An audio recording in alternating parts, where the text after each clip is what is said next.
Hello and welcome to Pat Baer's Anime Club. That's right, this is my ongoing YouTube series. I do it every other Monday where I explore a topic or theme or give you an explanation of a genre, something to do with anime. Maybe it's a preview of a season, maybe it's my favorite moments of a show, or like today, it's about a topic. This is a explainer as well as a little bit of a justification of why I like this particular subgenre.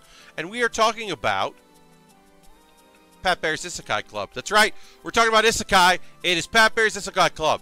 You know this genre, even the subgenre, I should say, even if you're not following it every season, if you're not watching all of them, like I'm watching most of them, at least I start most of them. There's like 4 or 5 a season, so they're out there, they're happening.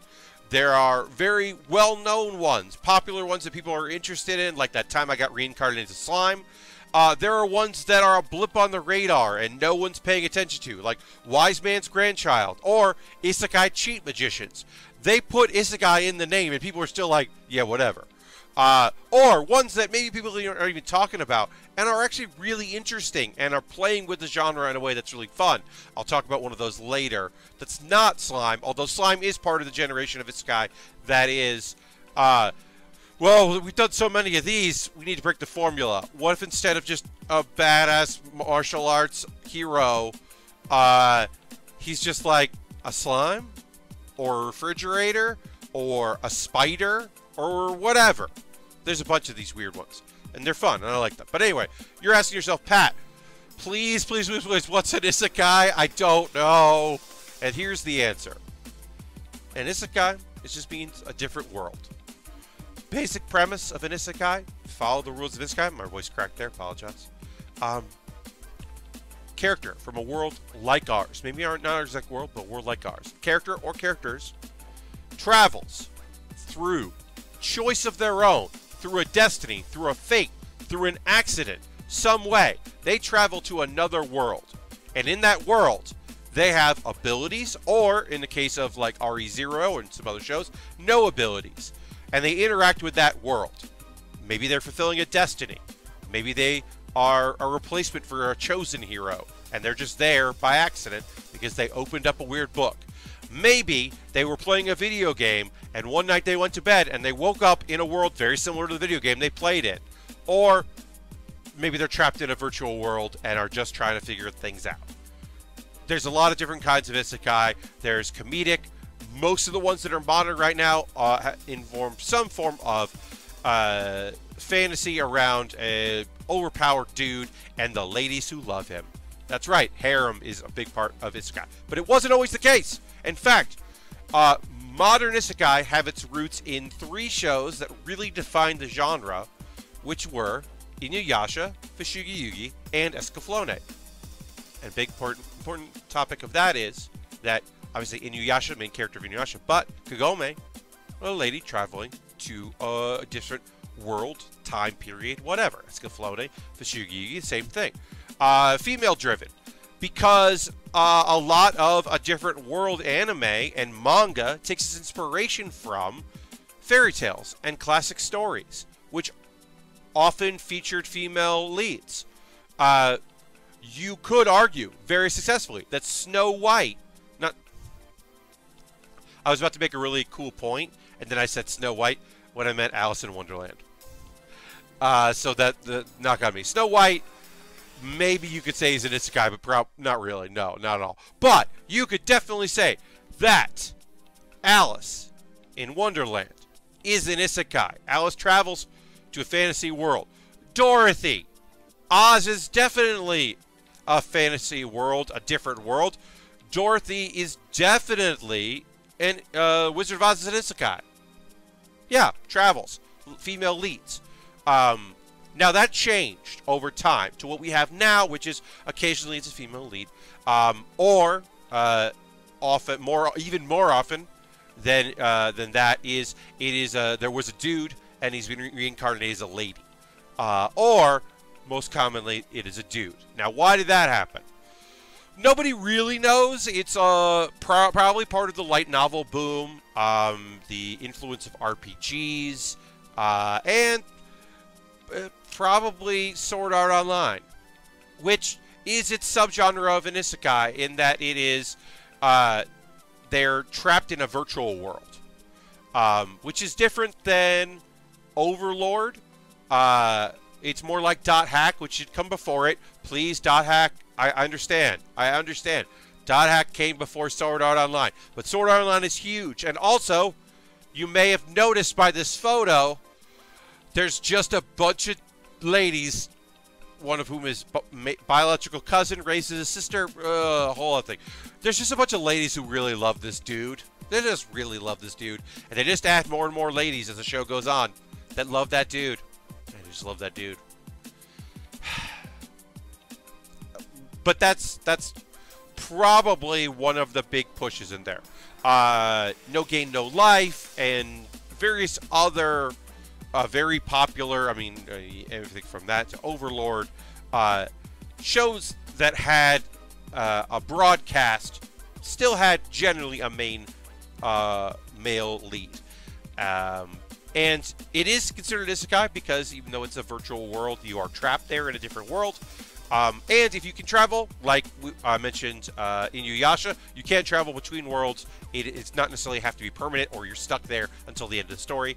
So a show like Dog Days would count in that. But anyway, that's beside the point. Sword Art Online is huge. Light novels are huge. Male characters and wish fulfillment is always huge in anime. So, where if shonen maybe is taking a little backseat a little bit to some harem anime. One could argue that Tenchi Muyo is a reverse isekai because it's a lot of alien ladies coming to our planet. And then as the show goes on, perhaps Tenchi is not necessarily fully human, blah, blah, blah, blah. Anyway, there's a sequel to the series, War on Geminar, which is like his half-brother, younger half-brother, and that's a full-on isekai. He goes to another world. Turns out he's great at piloting mechs. That's a whole other thing. That's an isekai, and not a great one, but it's an isekai.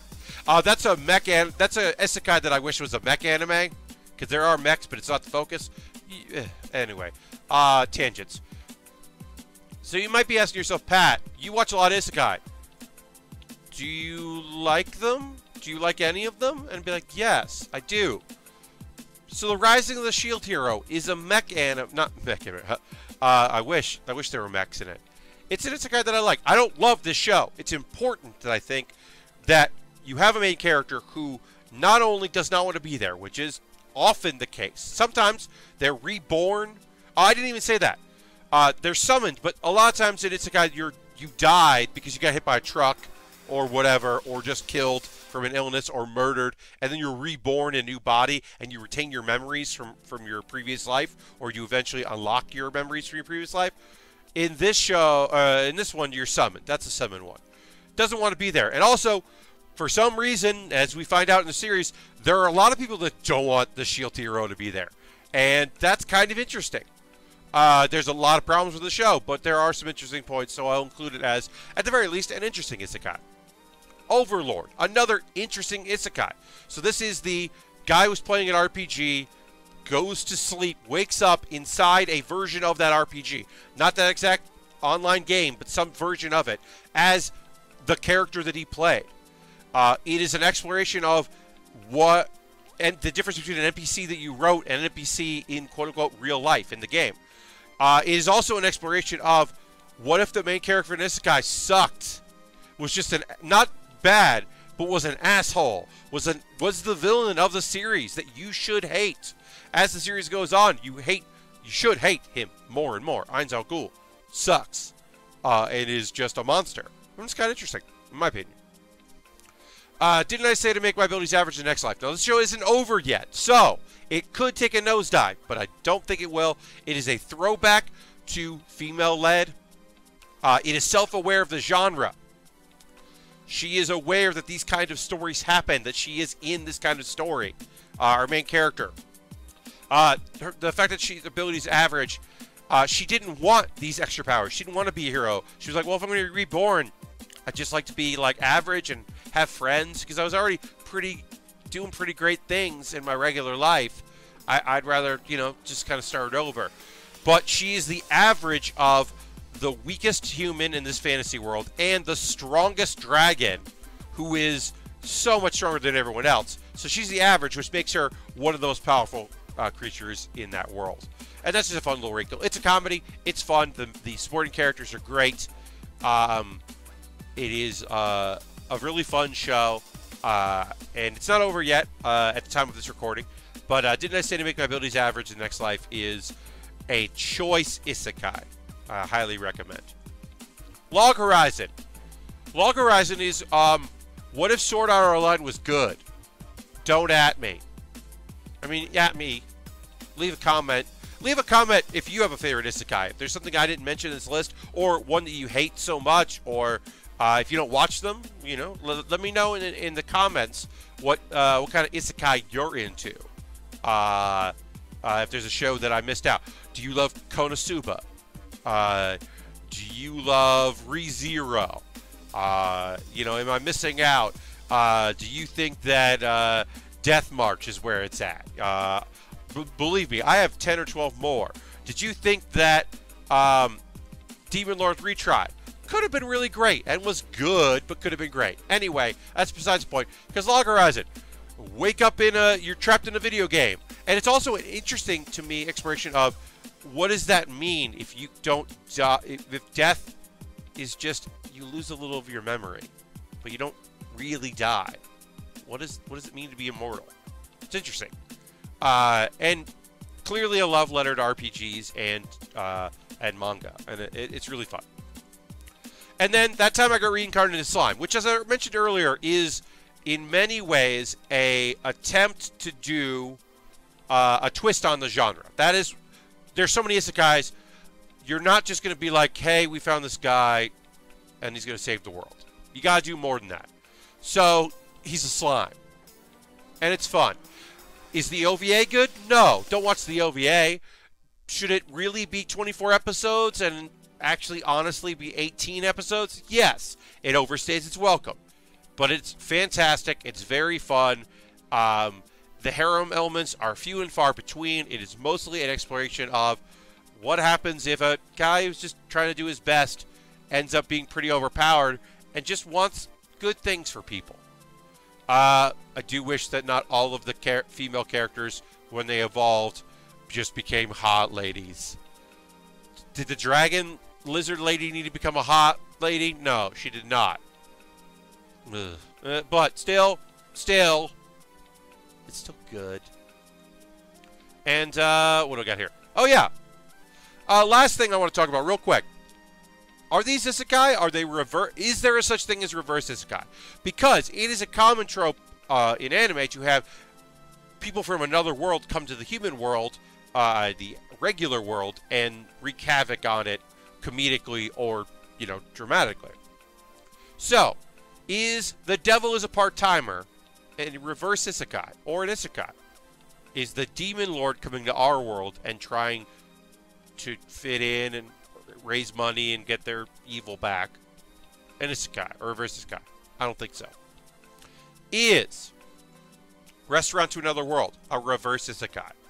Because it's these many characters coming to, but not the regular world, just a restaurant in our world. No, it's food porn. It's good food porn. It's food porn you can watch.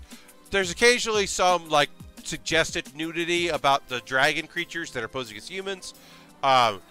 So it's not, but it's not like Food Wars food porn. It's, look at all this great food. Look at all this cool food that these various creatures and characters are eating.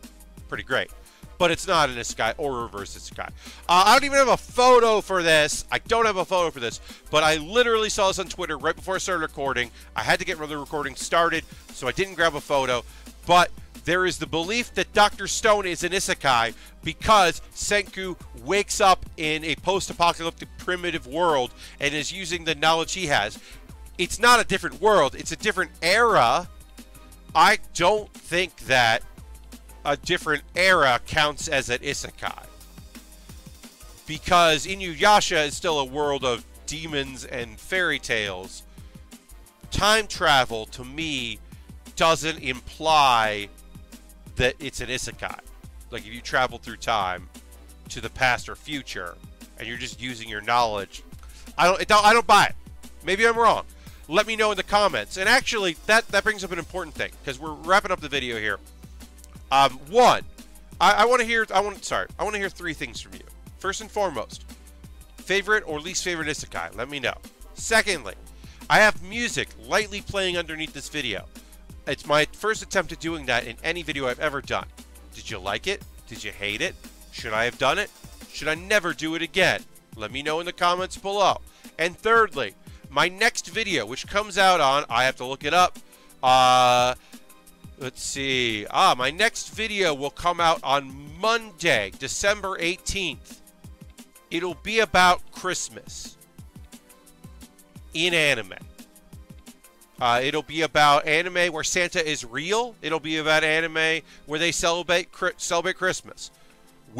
Spoiler alert, the Santa Clangers from Laidback Camp will make an appearance because they're the best. What is your favorite holiday anime? Your Christmas, your eating, Christmas Day, KFC in anime, the sad moments, the happy ones. Let me know in the comments below what your favorite Christmas in anime moments are. Is it something that Pokemon numerous times? Santa Claus appearing in various anime, always great. And I'll talk about a few of my favorites. And so please let me know in the comments. Again, music, isekai, what? Santa in anime, huh? And thank you so much for watching. This has been another episode of Pat Baer's Anime Club. I'm always looking for ideas of what my next video should be. I expect, obviously, the next one is going to be about Christmas. In the future, I may do one very soon about next season, but I don't know. Let me know what you would like to see. This has actually been asked for, so we got to do this, and I'm happy to do this. So, Pat Baer's Isekai Club is closed, and Pat Baer's Anime Club is closed. And I'll see you on the next video. Bye-bye.